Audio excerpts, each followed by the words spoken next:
Correct sir, correct. ಈಗ ನೀವು greater Bengaluru ಪ್ರಾಧಿಕಾರದ ಅಧ್ಯಕ್ಷರು.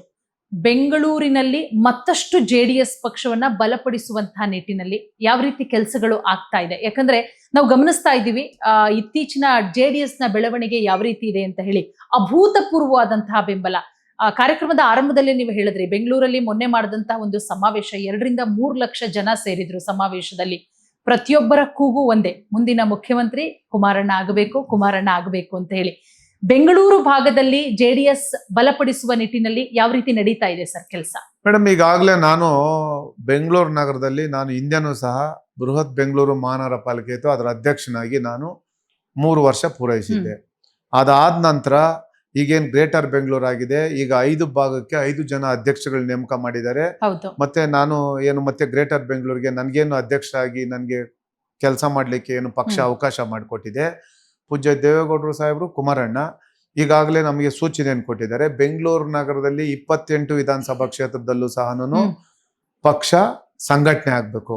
ಪಕ್ಷ ಸಂಘಟನೆಗೆ ನಾವು ಹೆಚ್ಚು ಒತ್ತು ಕೊಟ್ಟು ಕೆಲಸ ಮಾಡ್ತಾ ಇದ್ದೀವಿ.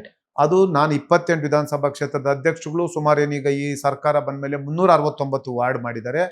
369 ಜನ ವಾರ್ಡ್ನ ಅಧ್ಯಕ್ಷಗಳು, ಪದಾಧಿಕಾರಿಗಳು ಎಲ್ಲರೂ ಸಹ ಏನು ಮುಂದೆ ಬರ್ತಕ್ಕಂಥ ಗ್ರೇಟರ್ ಬೆಂಗಳೂರು ಚುನಾವಣೆ ಯಾವಾಗ್ಲಾದ್ರೂ ಬರ್ಬೋದು. ನಮ್ಮ ಪಕ್ಷ ನಾವು ರೆಡಿ ಇದ್ದೀವಿ, ಎಲೆಕ್ಷನ್ಗೆ ನಾವು ರೆಡಿ ಇದ್ದೀವಿ, ಚುನಾವಣೆ ಮಾಡ್ಲಿಕ್ಕೆ ನಾವು ಸರ್ವಸನ್ನದ್ಧರಾಗಿ ನಿಂತಿದ್ದೀವಿ. ನಮ್ಮ ಸುಮಾರಷ್ಟು ಏನಪ್ಪಾ ಒಂದು ಲೇಬಲ್ ಏನಿದೆ, ಜೆಡಿಎಸ್ ಪಕ್ಷ ಅಂತಂದ್ರೆ ಅದು ಗ್ರಾಮೀಣ ಭಾಗಕ್ಕೆ ಮಾತ್ರ ಸೀಮಿತವಾಗಿರ್ತಕ್ಕಂಥ ಒಂದು ಪಕ್ಷ. ಬೆಂಗಳೂರು ನಗರದಲ್ಲಿ ನಮ್ಮ ಪಕ್ಷಕ್ಕೆ ಸ್ವಲ್ಪ ಶಕ್ತಿ ಕಡಿಮೆ ಇದೆ ಅನ್ನತಕ್ಕಂಥ ಭಾವನೆ ಇದೆ. ಆದ್ರೆ ನಾನು 28 ವಿಧಾನಸಭಾ ಕ್ಷೇತ್ರದಲ್ಲೂ ಹೋಗಿದ್ದೀನಿ, 369 ವಾರ್ಡ್ಗೂ ಹೋಗಿದ್ದೀನಿ ನಾನು. ಆದ್ರೆ ಕೆಲವು ಭಾಗದಲ್ಲಿ ಕೆಲವು ಕಡೆ ಸ್ವಲ್ಪ ನಮಗೆ ಶಕ್ತಿ ಕಡಿಮೆ ಇದೆ. ಆದ್ರೆ ಇದರಲ್ಲಿ ಉದಾಹರಣೆಗೆ ನಾವು ಬೆಂಗಳೂರು ನಗರದ 28 ವಿಧಾನಸಭಾ ಕ್ಷೇತ್ರದಲ್ಲಿ ಇದೇನು ನಾನು ಈಗ ವಾಸ ಇರತಕ್ಕಂತ ಈ ನನ್ನ ಮನೆ, ಇದು ಸರ್ವಜ್ಞಾನ ವಿಧಾನಸಭಾ ಕ್ಷೇತ್ರಕ್ಕೆ ಬರ್ತದೆ. ಇಲ್ಲಿ KJ ಜಾರ್ಜ್ ಸಾರು ಇಲ್ಲಿ ಅವರು ಮಂತ್ರಿಗಳಾಗಿದ್ದಾರೆ. ಅವರು ನೋಡಿ, ಇಲ್ಲಿ ಅವ್ರು ಹಿಂದೆನೂ ಸಹ ಗೃಹ ಮಂತ್ರಿಗಳಾಗಿದ್ರು, ಬೆಂಗಳೂರು ನಗರಾಭಿವೃದ್ಧಿ ಸಚಿವರಾಗಿದ್ರು. ಈಗೇನ್ ಸಚಿವರಾಗಿ ಅವ್ರೇನ್ ಕೆಲಸ ಮಾಡ್ತಾ ಇದ್ದಾರೆ, ಇಂಧನ ಸಚಿವರಾಗಿ ಏನ್ ಕೆಲಸ ಮಾಡ್ತಾ ಇದ್ದಾರೆ. ಈ ಕ್ಷೇತ್ರದಲ್ಲೂ ಬಹಳ ಸಮಸ್ಯೆಗಳಿದೆ. ಈ ಕ್ಷೇತ್ರದಲ್ಲಿ ಈ ಭಾಗ, ಇದು ನಮ್ಮ ಸರ್ವಜ್ಞ ನಗರ ಇರ್ಬೋದು, ಪುಲ್ಕೇಶಿ ನಗರ ಇರ್ಬೋದು, ಈ ಭಾಗದಲ್ಲಿ ಶಿವಾಜಿ ನಗರ ಇರ್ಬೋದು, ಇಲ್ಲಿ ಸ್ವಲ್ಪ ನಮ್ಮ ಪಕ್ಷಕ್ಕೆ ಶಕ್ತಿ ಕಡಿಮೆ ಇದೆ. ಹಾಗತ್ತೆ ಇಡೀ ಬೆಂಗಳೂರು ನಗರದ 28 ವಿಧಾನಸಭಾ ಕ್ಷೇತ್ರದಲ್ಲೂ ನಮ್ಮ ಪಕ್ಷಕ್ಕೆ ಶಕ್ತಿ ಕಡಿಮೆ ಇಲ್ಲ. ಬೆಂಗಳೂರು ನಗರದಲ್ಲೂ ಬಹಳ ಜನ ಇವತ್ತು JDSಗೆ ಬಹಳ ಶಕ್ತಿ ತುಂಬತಕ್ಕಂಥವ್ರು, ನಮ್ಮ ಕಾರ್ಯಕರ್ತರು, ನಮ್ಮ ಮುಖಂಡರುಗಳು, ನಮ್ಮ 28 ವಿಧಾನಸಭಾ ಕ್ಷೇತ್ರದ ಅಧ್ಯಕ್ಷಗಳು ಬಹಳ ಅಚ್ಚುಕಟ್ಟಾಗಿ ಕೆಲಸ ಮಾಡ್ತಾ ಇದ್ದಾರೆ. ಉದಾಹರಣೆಗೆ ಈಗ ಮೊನ್ನೆ 5 ಭಾಗಕ್ಕೆ ಅಧ್ಯಕ್ಷ ಮಾಡಿದಂತ ಸಂದರ್ಭದಲ್ಲಿ ನಮ್ಮ ಮಾಜಿ ಶಾಸಕರು, ಈ ಭಾಗದ ನಮ್ಮ ನಾಯಕರು, ಹಿರಿಯರು ಆಗಿರ್ತಕ್ಕಂಥ ಕೃಷ್ಣಪ್ಪಣ್ಣವರು ಅವರು ಅಧ್ಯಕ್ಷರಾಗಿದ್ದಾರೆ. ಅವರು ಬಂದ ಮೇಲೆ ಬಹಳ ಜನ ಎಲ್ಲ ನಮ್ಮ ಅಲ್ಪಸಂಖ್ಯಾತರು ಮತ್ತೆ ಮನೇಲಿ ಇರ್ತಕ್ಕಂಥವ್ರು ಹಿರಿಯರು ಯಾರು ಸ್ವಲ್ಪ ಮನೆಯಲ್ಲಿ ಇದ್ರು, ಸ್ವಲ್ಪ ಸಂಘಟನೆಗೆ ಒತ್ತು ಕೊಡದೆ ಅವರೆಲ್ಲ ಹೊರಗಡೆ ಬಂದಿದ್ದಾರೆ. ಇನ್ನ ಆ ಕಡೆ ನಮ್ಮ ಪಶ್ಚಿಮ ಭಾಗದಲ್ಲಿ ಆ ಕಡೆ ನಮ್ಮ BBMPಯಲ್ಲಿ ಕೆಲಸ ಮಾಡಿರ್ತಕ್ಕಂಥವ್ರು, ಹಿಂದೆ ವಿರೋಧ ಪಕ್ಷದ ನಾಯಕರಾಗಿ ನಮ್ಮ ತಿಮ್ಮೇಗೌಡರು ಅಧ್ಯಕ್ಷರಿದ್ದಾರೆ. ಸೆಂಟ್ರಲ್ ಭಾಗಕ್ಕೆ ಹಿಂದೆ ಬೆಂಗಳೂರು ನಗರದಲ್ಲಿ ಅಧ್ಯಕ್ಷರಾಗಿ ಕೆಲಸ ಮಾಡಿರ್ತಕ್ಕಂಥವ್ರು ಈಗ ನಮ್ಮ R ಪ್ರಕಾಶ್ ಅವರು ಈಗ ಅವರು ಅಧ್ಯಕ್ಷರಾಗಿದ್ದಾರೆ. ಅದೇ ರೀತಿ ಬೆಂಗಳೂರು ಸೌತ್ಗೆ ಒಬ್ಬ ಬ್ರಾಹ್ಮಣ ಸಮುದಾಯದವರು, ಈಗ ಅವರು ಸಹ ಹಿಂದೆ ನಮ್ಮ ಪಕ್ಷದಲ್ಲಿ ಇದ್ರು, ಸ್ವಲ್ಪ ತಟಸ್ಥವಾಗಿದ್ರು, ಈಗ ಅವರು ಬಂದು ಆ ಭಾಗಕ್ಕೆ ಅವರು ಅಧ್ಯಕ್ಷರಾಗಿದ್ದಾರೆ. ಅದೇ ರೀತಿ ಬೆಂಗಳೂರು ಸೌತ್ ಅಲ್ಲಿ ಇನ್ನೊಬ್ರು ನಮ್ಮ ರಾಜ್ಯ ಉಪಾಧ್ಯಕ್ಷರು ಮತ್ತೆ ಆ ಭಾಗದ ನಮ್ಮ ನಾಯಕರಾಗಿರ್ತಕ್ಕಂಥ ಗೊಟ್ಟಿಗೆರೆ ಮಂಜಣ್ಣವರು ಅಧ್ಯಕ್ಷರಾಗಿದ್ದಾರೆ. ಇನ್ನು ಪೂರ್ವ ತಾಲೂಕಲ್ಲಿ ಒಬ್ಬ ಲಿಂಗಾಯತ್ ಸಮಾಜದ ಒಬ್ಬ ನಟರಾಜ್ ಅಂತ ಹೇಳಿ, ಅವರು ವೀರಶೈವ ಸಮಾಜದಲ್ಲಿ ಬಹಳ ಅಚ್ಚುಕಟ್ಟಾಗಿ ಕೆಲಸ ಮಾಡ್ಕೊಂಬಂತ ಇದ್ರು, ಒಬ್ಬ ಯುವಕ ಇದ್ದಾರೆ. ಅವ್ರಿಗೆ ಒಂದು ಅವಕಾಶ ಕೊಟ್ಟು ಆ ಭಾಗದಲ್ಲಿ ಅವರು ಅಧ್ಯಕ್ಷರಾಗಿದ್ದಾರೆ. ಎಲ್ರೂ ಸಹ ಏನು 5 ಭಾಗದ 5 ಜನ ಅಧ್ಯಕ್ಷರುಗಳು ಈ ಬಾರಿ ಗ್ರೇಟರ್ ಬೆಂಗಳೂರು ಚುನಾವಣೆ ಯಾವಾಗ ಬೇಕಾಗಿದ್ರು ಬರ್ಬೋದು. ನಾವು ಪ್ರಾಮಾಣಿಕವಾಗಿ ಪಕ್ಷ ಕಟ್ತಕ್ಕಂಥ ಕೆಲಸ ಮಾಡಬೇಕು, ಪಕ್ಷಕ್ಕೆ ಶಕ್ತಿ ತುಂಬಂತ ಕೆಲಸ ಮಾಡಬೇಕು. ಈಗಾಗಲೇ 28 ವಿಧಾನಸಭಾ ಕ್ಷೇತ್ರದಲ್ಲೂ ನಾವು ಈಗಾಗಲೇ ಸಾಕಷ್ಟು ಸಭೆಗಳನ್ನ ಮಾಡಿದ್ದೀರಿ, ಪಕ್ಷ ಸದಸ್ಯತ್ವ ಅಭಿಯಾನ ಮಾಡಿದ್ದಾರೆ, ಮಹಿಳಾ ಮುಖಂಡರು ಹೆಚ್ಚಿನ ಆಸಕ್ತಿ ವಹಿಸಿ ಕೆಲಸ ಮಾಡ್ತಾ ಇದ್ದಾರೆ. ಗ್ರೇಟರ್ ಬೆಂಗಳೂರು ಮಹಿಳಾ ಘಟಕದ ಅಧ್ಯಕ್ಷರಾಗಿರ್ತಕ್ಕಂಥ ಶೈಲಜಾ ರಾವ್ ಅವರು ಬಹಳ ಅತ್ಯುತ್ತಮವಾದಂತ ಕೆಲಸವನ್ನ ಮಾಡ್ತಾ ಇದ್ದಾರೆ. ಹೆಣ್ಮಕ್ಳಿಗೆ ಪಾಪ ಅವರು ಬೆಳಿಗ್ಗೆ ಬಂದು 9 ಗಂಟೆ 10 ಗಂಟೆಗೆ ಪಕ್ಷದ ಕಚೇರಿಗೆ ಬಂದ್ರೆ 5 ಗಂಟೆ ತನಕ ಕೂತ್ಕೊಂಡು ಬಹಳ ಅವರು ಕೆಲಸ ಮಾಡ್ತಾ ಇದ್ದಾರೆ. ಈ ರೀತಿ ಅವರು ಮಹಿಳಾ ಘಟಕದ 28 ವಿಧಾನಸಭಾ ಕ್ಷೇತ್ರದ ಅಧ್ಯಕ್ಷರುಗಳು ಅವ್ರ ಜೊತೆ ಸೇರ್ಕೊಂಡು ಬಹಳ ಅಚ್ಚುಕಟ್ಟಾಗಿ ಪ್ರತಿಯೊಬ್ಬರು ಸಹ ಪಕ್ಷ ಕಟ್ತಕ್ಕಂಥ ಕೆಲಸ ಮಾಡ್ತಾ ಇದ್ದಾರೆ. ಏನ್ ಪೂಜ್ಯ ದೇವೇಗೌಡರು ಸಾಹೇಬರು, ನಮ್ಮ ನೆಚ್ಚಿನ ನಾಯಕರಾಗಿರ್ತಕ್ಕಂಥ ಕುಮಾರಣ್ಣವರು, ಮುಂದೆ ಮತ್ತೆ ಅವರು ಈ ರಾಜ್ಯದ ಮುಖ್ಯಮಂತ್ರಿ ಆಗ್ಬೇಕಂತ ಏನು ನಮ್ಮ ಜನರ ಭಾವನೆ, ನಮ್ಮ ಕಾರ್ಯಕರ್ತರ ಭಾವನೆ, ನಮ್ಮ ಮುಖಂಡರುಗಳ ಭಾವನೆ ಏನಿದೆ, ಬರೀ ನಾವು ಕುಮಾರಣ್ಣ ಮುಖ್ಯಮಂತ್ರಿ ಆಗ್ಬೇಕು ಅಂತ ಹೇಳ್ಬಿಟ್ರೆ ಕುಮಾರಣ್ಣನ ಮುಖ್ಯಮಂತ್ರಿ ಮಾಡಕ್ಕಾಗಲ್ಲ. ಆ ನಿಟ್ಟಿನಲ್ಲಿ ನಾವು ಜನ ಬೆಂಬಲ. ಪ್ರಾಮಾಣಿಕವಾಗಿ ನಾವು ಕೆಲಸ ಮಾಡಬೇಕು. ಕರೆಕ್ಟ್. ಪಕ್ಷಕ್ಕೆ ಸಂಘಟನೆ ದೃಷ್ಟಿಯಿಂದ ಶಕ್ತಿ ತುಂಬಂತ ಕೆಲಸ ಮಾಡ್ಬೇಕು ಅಂತ ಹೇಳಿ ನಾವು ಪ್ರಾಮಾಣಿಕವಾಗಿ ಎಲ್ಲರೂ ಸಹ ಕೆಲಸ ಮಾಡ್ತಾ ಹೌದು. ಇದ್ದಾರೆ. ನನ್ಗೂ ಸಹ ಇವ್ರೆಲ್ರೂ ಸಹ ಸಹಕಾರ ಕೊಡ್ತಾ ಇದ್ದಾರೆ. ಅವ್ರ ಸಹಕಾರದಿಂದನೇ ಮೊನ್ನೆ ಮಾಡಿದಂತ ಏನು ಸಮಾವೇಶ ಇದೆ, ಸುಮಾರು ಅಭೂತಪೂರ್ವ ಲಕ್ಷಾಂತರ ಯಶಸ್ಸು. ಜನ ಏನ್ ಬಂದಿದ್ರು ಬೆಂಗಳೂರು ನಗರದಲ್ಲಿ, ಹೌದು. ಆ ಸಮಾವೇಶ ಯಶಸ್ವಿ ಆಗ್ಬೇಕಾದ್ರೆ ನಮ್ಮ ಬೆಂಗಳೂರು ನಗರದ 28 ವಿಧಾನಸಭಾ ಕ್ಷೇತ್ರದ ಅಧ್ಯಕ್ಷರುಗಳು, ನಮ್ಮ ಏನು ಆ ಭಾಗದಲ್ಲಿ ನಮ್ಮ ಹಿರಿಯ ಶಾಸಕರು, ಯಶವಂತಪುರ ವಿಧಾನಸಭಾ ಕ್ಷೇತ್ರದ ಅಧ್ಯಕ್ಷರು ಆಗಿರ್ತಕ್ಕಂಥ ಜವರಾಯಣ್ಣರು, ಹೌದು. ದಾಸರಳ್ಳಿ ವಿಧಾನಸಭಾ ಕ್ಷೇತ್ರ ಅಂತ ಬಂದವಾಗ ಅಲ್ಲಿ ನಮ್ಮ ಕ್ಷೇತ್ರದ ಅಧ್ಯಕ್ಷರಾಗಿರ್ತಕ್ಕಂಥ ಮುಂಚಾಮಣ್ಣವ್ರು ಇರ್ಬೋದು, ಹೌದು. ಅಂದಾನಣ್ಣವ್ರು ಇರ್ಬೋದು, ಮತ್ತೆ ಬೆಂಗಳೂರು ನಗರದಲ್ಲಿ ನಮ್ಮ ಶಾಸಕರಾಗಿರ್ತಕ್ಕಂಥ ಶರವಣ ಅವ್ರು ಇರ್ಬೋದು, ಮತ್ತೆ ಮಾಜಿ ಶಾಸಕರುಗಳಿರ್ಬೋದು, ಮತ್ತೆ ಬಹಳ ಜನ ಇಲ್ಲಿ ಮಾಜಿ ಹೌದು. ಶಾಸಕರು ಬಹಳ ಜನ ಇದ್ದಾರೆ. ಹಿಂದೆ KSRTC ಅಲ್ಲಿ ಚೇರ್ಮನ್ ಆಗಿ ಕೆಲಸ ಪ್ರಭಾಕರ್ ಅವರು ಇರ್ಬೋದು, ಇಲ್ಲಿ ನಮ್ಮ ಈ ಬಹಳ ಜನ ಹೌದು. ಕ್ಷೇತ್ರವಾರು ಯಾರು ಮುಖಂಡರುಗಳಿದ್ರು, ಯಾರು ಮಾಜಿ ನಗರ ಪಾಲಿಕೆ ಸದಸ್ಯರಿದ್ರು, ಯಾರು ಮುಂಚೆ CMC ಅಲ್ಲಿ ನಗರ ಪಾಲಿಕೆ ಅಲ್ಲೇನು ಅಧ್ಯಕ್ಷಗಳಾಗಿ ಕೆಲಸ ಮಾಡಿದ್ರು, ಇವ್ರು ಎಲ್ಲರೂ ಸಹ ಪಕ್ಷಕ್ಕೆ ಬಹಳ ಪ್ರಾಮಾಣಿಕವಾಗಿ ಕೆಲಸ ಮಾಡ್ತಾ ಇದ್ದಾರೆ. Correct sir. ಹಾಗಾಗಿ ಬೆಂಗಳೂರು ನಗರದಲ್ಲಿ ಈಗ ದಾಸರಳ್ಳಿ, ಯಶವಂತಪುರ, RR ನಗರ, ಯಲಹಂಕ, ಬ್ಯಾಟರಾಯನಪುರ ಇವೆಲ್ಲ ಸ್ವಲ್ಪ ನಮ್ಮ ಪಕ್ಷಕ್ಕೆ ಹೆಚ್ಚು ಶಕ್ತಿ ಇರ್ತಕ್ಕಂಥ ಕ್ಷೇತ್ರಗಳು. ಕರೆಕ್ಟ್. ಇನ್ನು ಈ ಭಾಗಕ್ಕೆ ಬಂದ್ರೆ ಸ್ವಲ್ಪ ಶಕ್ತಿ ಕಡಿಮೆ ಇದೆ, ಇರ್ತಕ್ಕಂಥದನ್ನ ಒಪ್ಕೊಳ್ತೀವಿ. ಹೌದು. ಹಾಗಾಗಿ ಇಡೀ ಬೆಂಗಳೂರು ನಗರದಲ್ಲಿ ಈ ಬಾರಿ ಪಕ್ಷ ಏನ್ ಕುಮಾರಣ್ಣವರು ಈ ರಾಜ್ಯದಲ್ಲಿ 2 ಬಾರಿ ಮುಖ್ಯಮಂತ್ರಿ ಆದಂತ ಸಂದರ್ಭದಲ್ಲಿ ಅವರೇನು ಹೆಚ್ಚು ಪ್ರಚಾರ ತಗೊಂಡೋಕ್ ಹೋಗ್ಲಿಲ್ಲ. ಅವರು ಏನು ಇವಾಗೇನು ಇವತ್ತಿನ ಈ ರಾಜ್ಯದ ಮುಖ್ಯಮಂತ್ರಿಗಳು ದೇವರಾಜ್ ಅರಸು ಅವ್ರದ್ದು ಇವತ್ತು ನಾವೇನು ದಾಖಲೆಯನ್ನ ಬರ್ದಿರೋ ಸರಿಗಟ್ಟಿದೀವಿ ಅಂತ ಏನು ಅವ್ರ ದಾಖಲೆಯನ್ನ ನಾವು ಬ್ರೇಕ್ ಮಾಡಿದೀವಿ ಅಂತ ನೀವು ಹೊರಟಿದಾರಲ್ಲ.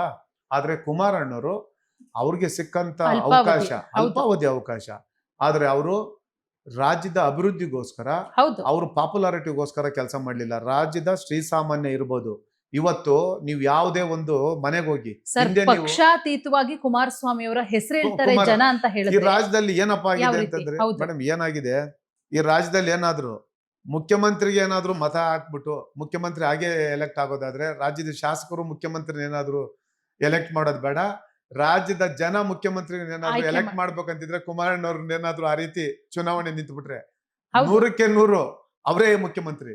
ಏನಪ್ಪಾ ಅಂತಂದ್ರೆ ಇವ್ರು ನಿಮಗ್ ಗೊತ್ತಿದೆ, 2 ರಾಷ್ಟ್ರೀಯ ಪಕ್ಷಗಳ ಮಧ್ಯೆ ಒಂದು ಪ್ರಾದೇಶಿಕ ಪಕ್ಷ. ಇವತ್ತು ನಮ್ಮ ಪಕ್ಷಕ್ಕೆ 25 ವರ್ಷಗಳನ್ನ ಪೂರೈಸಿ ಇವತ್ತು ಎಲ್ಲ ಕಡೆ ನಾವು ಬೆಳ್ಳಿ ಹಬ್ಬ ಆಚರಣೆ ಮಾಡ್ತಾ ಇದ್ದೀರಿ. 2 ರಾಷ್ಟ್ರೀಯ ಪಕ್ಷಗಳ ಮಧ್ಯೆ ಒಂದು ಪ್ರಾದೇಶಿಕ ಪಕ್ಷ 25 ವರ್ಷಗಳ ಸುದೀರ್ಘವಾಗಿ ರಾಜಕಾರಣ ಮಾಡ್ಕೊಂಡ್ಬಂದು ಆ ಪಕ್ಷ ಇವತ್ತೂ ಶಕ್ತಿಯುತವಾಗಿ ಈ ರಾಜ್ಯದಲ್ಲಿ ನೆಲೆಯೂರಿದೆ ಅಂತಂದ್ರೆ ಅದಕ್ಕೆ ಕಾರಣ ಪೂಜ್ಯ ದೇವೇಗೌಡರು ಸಾಹೇಬರು ಶ್ಯಾಮ ಅವರ ಹೋರಾಟ, ಈ ಪಕ್ಷದ ಎಲ್ಲ ನಿಷ್ಠಾವಂತ ಕಾರ್ಯಕರ್ತರ ಒಂದು ಶಕ್ತಿ ಏನಿದೆ, ಇವತ್ತು ಈ ಪಕ್ಷ ಶಕ್ತಿಯುತವಾಗಿ ಇರ್ಲಿಕ್ಕೆ ಸಾಧ್ಯವಾಗಿದೆ. ಹಾಗಾಗಿ ನಾನು ಇಷ್ಟೇ ಹೇಳ್ತಕ್ಕಂಥದ್ದು, ಮುಂದೆ ಬರ್ತಕ್ಕಂಥ ಯಾವುದೇ ಚುನಾವಣೆ ಇರಲಿ, ಬೆಂಗಳೂರು ನಗರದಲ್ಲಿ ನನಗೆ ವಿಶ್ವಾಸ ಇದೆ, ನಾನು ನೋಡಿದ್ದೀನಿ. ನಾನು ಬರೀ ಮನೇಲಿ ಕೂತ್ಕೊಂಡು ಮಾತಾಡ್ತಾ ಇರ್ತಕ್ಕಂಥದ್ದಲ್ಲ, ನಾನು ಗ್ರೌಂಡ್ ರಿಪೋರ್ಟ್ ನೋಡಿದ್ದೀನಿ. ನಮ್ಮ ಕಾರ್ಯಕರ್ತರು ಯಾವ ರೀತಿ ಹುಮ್ಮಸ್ಸಿದೆ, ಯಾವುದೇ ಒಂದು ಚುನಾವಣೆ ಬರಲಿ ಅದರಲ್ಲಿ ಈ ಬಾರಿ ಇವತ್ತೇನು ನಾವು NDA ಅಂಗಪಕ್ಷವಾಗಿದ್ದೀರಿ, ಇವತ್ತೇನು ಭಾರತೀಯ ಜನತಾ ಪಾರ್ಟಿ ನಾಯಕರ ಜೊತೆ ನಮ್ಮ ಕುಮಾರಣ್ಣವರು ಅವರು ಹೊಂದಾಣಿಕೆ ಚುನಾವಣೆ ಬಂದಂತ ಸಂದರ್ಭದಲ್ಲಿ ಯಾವ ರೀತಿ ಹೊಂದಾಣಿಕೆ ಮಾಡ್ಕೊಳ್ತಾರೋ ಅದು ನಮ್ಗೆ ಗೊತ್ತಿಲ್ಲ. ಆದ್ರೆ ನಾವು 369 ವಾರ್ಡಲ್ಲೂ ಬೆಂಗಳೂರು ನಗರದ 28 ವಿಧಾನಸಭಾ ಕ್ಷೇತ್ರದಲ್ಲೂ ಸಹ ಪ್ರಾಮಾಣಿಕವಾಗಿ ಪಕ್ಷ ಸಂಘಟನೆ ಮಾಡ್ತಕ್ಕಂಥ ಕೆಲಸವನ್ನ ನಾವು ಮಾಡಿದ್ದೀರಿ. ಅದನ್ನ ನಿರಂತರವಾಗಿ ಮಾಡ್ತೀವಿ. ಅದೇನು ಚುನಾವಣೆಗೆ ಸೀಮಿತವಾಗಿ ಮಾಡ್ತಾ ಇರ್ತಕ್ಕಂಥದ್ದಲ್ಲ. ಆದ್ರೆ ಒಂದು ರಾಜಕೀಯ ಪಕ್ಷ, ನಾವು ಕುಮಾರಣ್ಣ ಅಧಿಕಾರದಲ್ಲಿದ್ದಂತ ಸಂದರ್ಭದಲ್ಲಿ ಇವತ್ತೇನು ಈ ಸರ್ಕಾರ ನಿಮ್ಗೆ ಗೊತ್ತಿದೆ ಸುಮಾರು 1000 ಕೋಟಿ ಜಾಹೀರಾತನ್ನ ಕೊಡ್ತಾ ಇದ್ದಾರೆ. ತಾವು ಕುಮಾರಣ್ಣವರ ರಾಜ್ಯದ ಮುಖ್ಯಮಂತ್ರಿ ಆದಂತ ಸಂದರ್ಭದಲ್ಲಿ ಅವರು ಜಾಹೀರಾತುಗೋಸ್ಕರ, ಅವ್ರು ಮಾಡಿದ್ದ ಅಭಿವೃದ್ಧಿ ಕೆಲಸಗಳಿಗೋಸ್ಕರ ಅವರು ಜಾಹೀರಾತಿಗೆ 100 ಕೋಟಿ ರೂಪಾಯಿ ಖರ್ಚು ಮಾಡಿ ಪ್ರಚಾರ ತಗೊಂಡಂತ ಕೆಲಸನ ಅವ್ರು ಮಾಡ್ಲಿಲ್ಲ. ಆದ್ರೆ ಇವತ್ತು ಈ ಸರ್ಕಾರ ಅದನ್ನ ಮಾಡ್ತಾ ಇದ್ದಾರೆ, ತಾವು ನೋಡ್ತಾ ಇದ್ದೀರಿ. ಆದ್ರೆ ಕುಮಾರಣ್ಣವ್ರು ಒಂದೇನೆ, ಏನು ನಮ್ಮ ಒಂದು 2-3 ಅವ್ರು ಮಾಡಿರ್ತಕ್ಕಂಥದ್ದು ಹೇಳ್ಬಿಡ್ತೀರಿ.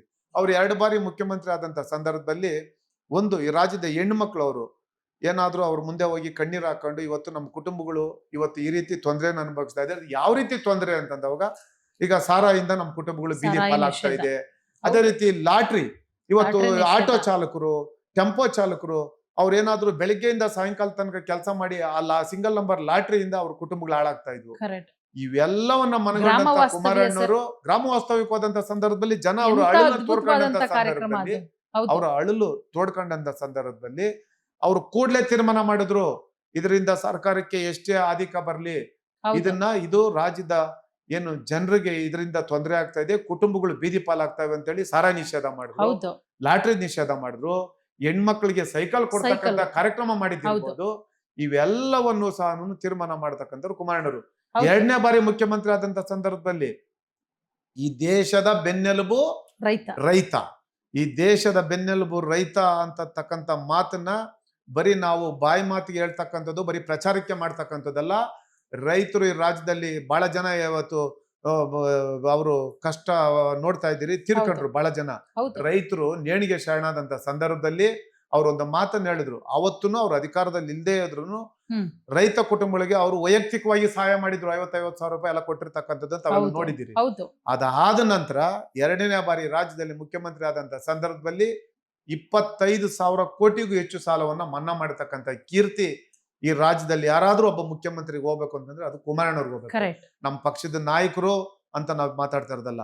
ಇದು ಬರೀ ರಾಜ್ಯದ JDS ಕಾರ್ಯಕರ್ತರಿಗೆ ಅನುಕೂಲ ಆಗ್ಲಿಲ್ಲ, ಪಕ್ಷಾತೀತವಾಗಿ ಇಡೀ ರಾಜ್ಯದ 6.5 ಕೋಟಿ ಕನ್ನಡಿಗರು ಏನಿದ್ದಾರೆ, ಇವತ್ತು ರಾಜ್ಯದ ರೈತರು ಎಲ್ಲಾ ಪಕ್ಷದಲ್ಲಿದ್ದಾರೆ, ಎಲ್ರಿಗೂ ಸಹ ಒಳ್ಳೇದಾಯ್ತು ಅಂತ ಒಂದು ಐತಿಹಾಸಿಕ ತೀರ್ಮಾನ ಮಾಡಿರ್ತಕ್ಕಂಥ ಕೀರ್ತಿ ಕುಮಾರಣ್ಣವ್ರಿಗೆ ಹೋಯ್ತು. ಅದೇ ರೀತಿ ಈ ಪೂಜ್ಯ ದೇವೇಗೌಡರು ಸಾಹೇಬರು ಇವತ್ತೇನಾದ್ರೂ ಇವತ್ತು ಅಲ್ಪಸಂಖ್ಯಾತರಿಗೆ ಅಧಿಕಾರ ಬಂದಿದೆ, ಇವತ್ತು ಹಿಂದುಳಿದ ವರ್ಗದವ್ರ ಬಗ್ಗೆ ಮಾತನಾಡ್ತಕ್ಕಂಥ ಇದೇ ರಾಜ್ಯದ ಮುಖ್ಯಮಂತ್ರಿಗಳು ಅವ್ರಿಗೆ ಏನಾದ್ರೂ ಪೊಲಿಟಿಕಲಿ ಅವ್ರಿಗೇನಾದ್ರೂ ಇವತ್ತು ಶಕ್ತಿ ತುಂಬಂತ ಕೆಲಸ ಮಾಡಿದ್ದಾರೆ. ಇವತ್ತು ಅಲ್ಪಸಂಖ್ಯಾತರ ಹೆಣ್ಮಕ್ಳು ಯಾವ್ದೋ ಒಂದು ಭಾಗದಲ್ಲಿ ಒಂದು ಮೇಯರ್ ಆಗ್ತಾರೆ ಅಂತಂದ್ರೆ ಅದನ್ನ ಕೊಟ್ಟಂತವ್ರು ಪೂಜ್ಯ ದೇವೇಗೌಡರು ಸಾಹೇಬರು. ಇದನ್ನ ಅರ್ಥ ಮಾಡ್ಕೊಳ್ಬೇಕು ಸರ್. ರಾಜ್ಯಸಭೆಯಲ್ಲಿ ಇಂಥ ವಯಸ್ಸಲ್ಲೂ ರಾಜ್ಯದ ಕಾಳಜಿ ಇಟ್ಕೊಂಡು ಒಬ್ಬ ವ್ಯಕ್ತಿ ಮಾತಾಡ್ತಾರೆ ಅಂತ ಹೇಳಿದ್ರೆ ನಮಗ ಅದಕ್ಕಿಂತ ಇನ್ನೇನ್ ಬೇಕು ಸರ್ ಹೆಮ್ಮೆ. ಮೇಡಮ್ ನೋಡಿ, ಪೂಜ್ಯ ದೇವೇಗೌಡರು ಸಾಹೇಬರು 94 ವರ್ಷ, ಇನ್ನೇನು ಈ ತಿಂಗಳಲ್ಲಿ ಅವ್ರಿಗೆ ಬರ್ತ್ಡೇ, ಈ 94 ವರ್ಷದ ಬರ್ತ್ಡೇ. ಆದ್ರೆ ಈ 94 ವರ್ಷ ಇಳಿ ವಯಸ್ಸಿನಲ್ಲೂ ಸಹ ಇವತ್ತು ಬೆಂಗಳೂರು ನಾಗರಿಕರು ಏನಾಗಿದೆ, 2 ರಾಷ್ಟ್ರೀಯ ಪಕ್ಷಗಳ ಚಿಹ್ನೆ ಅವ್ರಿಗೆ ಗೊತ್ತಿದೆ. ಆದ್ರೆ ಒಂದು ಪ್ರಾದೇಶಿಕ ಪಕ್ಷ ಇದೆ, ಪೂಜ್ಯ ದೇವೇಗೌಡರು ಸಾಹೇಬರು ಇದ್ದಾರೆ, ಕುಮಾರಣ್ಣ ಇದ್ದಾರೆ ಅಂತ ಗೊತ್ತಿದೆ. ಆದ್ರೆ ನಮ್ಮ ಪಕ್ಷದ ಸಿಂಬಲ್ ಬೇರೆ ಬೇರೆ ರಾಜ್ಯದಿಂದ ಬಂದು ಇವತ್ತು ಬೆಂಗಳೂರು ನಗರದಲ್ಲಿ ಬದುಕನ್ನ ಕಟ್ಕೊಂಡ್ಬಿಟ್ಟಿದ್ದಾರೆ. ಅವ್ರಿಗೆ ನಮ್ಮ ಪಕ್ಷದ ಚಿಹ್ನೆ ಸರಿಯಾದ ರೀತಿಯಲ್ಲಿ ಗೊತ್ತಿಲ್ಲ.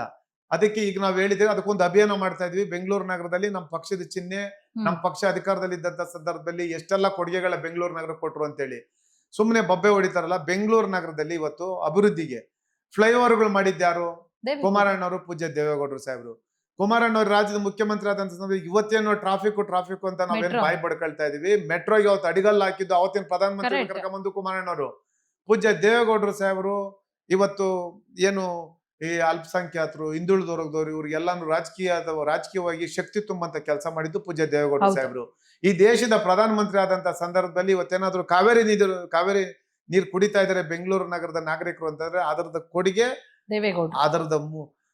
ಅದು ಪೂಜ್ಯ ದೇವೇಗೌಡರು ಸಾಹೇಬ್ರ ಕೊಡುಗೆ. ಅದೇ ರೀತಿ ಡಿಫೆನ್ಸ್ ಜಾಗವನ್ನ ಸುಮಾರು ಬೆಂಗಳೂರು ನಗರದಲ್ಲಿ ಟ್ರಾಫಿಕ್ ಸಮಸ್ಯೆ ಆಗ್ತಾ ಇದೆ ಅಂತೇಳಿ ಇವತ್ತು ದೊಮ್ಲೂರು ರಿಂಗ್ ರೋಡ್ ಇರ್ಬೋದು, ಕೋರಮಂಗಲದಲ್ಲಿ ಇರ್ಬೋದು, ಇವತ್ತು ಇಲ್ಲಿ RT ನಗರದಲ್ಲಿ ಇರ್ಬೋದು, ಇವೆಲ್ಲವನ್ನು ಸಹ ಡಿಫೆನ್ಸ್ ಜಾಗವನ್ನ ಒಂದೇ ಒಂದು ಅಡಿ ಜಾಗ ತಗೊಂಬೇಕಾದ್ರೆ ಬಹಳ ಕಷ್ಟ ಇದೆ.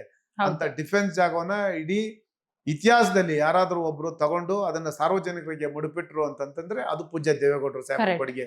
ಈ ರೀತಿ ನಮ್ಮ ಪಕ್ಷ ಅಧಿಕಾರದಲ್ಲಿದ್ದಂತ ಸಂದರ್ಭದಲ್ಲಿ 100 ಜನರಿಗೆ ಒಳ್ಳೇದಾಗತಕ್ಕಂತ 1000 ಐತಿಹಾಸಿಕ ಕಾರ್ಯಕ್ರಮಗಳನ್ನ ಕೊಟ್ಟಿರ್ತಕ್ಕಂಥ ಪಕ್ಷ ನಮ್ಮ ನಾಯಕರು, ಈ ಒಂದು JDS ಪಕ್ಷ. ಬೆಂಗಳೂರು ನಗರದಲ್ಲಿ ಬೆಂಗಳೂರು ನಾಗರಿಕರಿಗೆ ನಮ್ಮ ಪಕ್ಷದ ಕೊಡುಗೆ ಗೊತ್ತಿಲ್ಲ.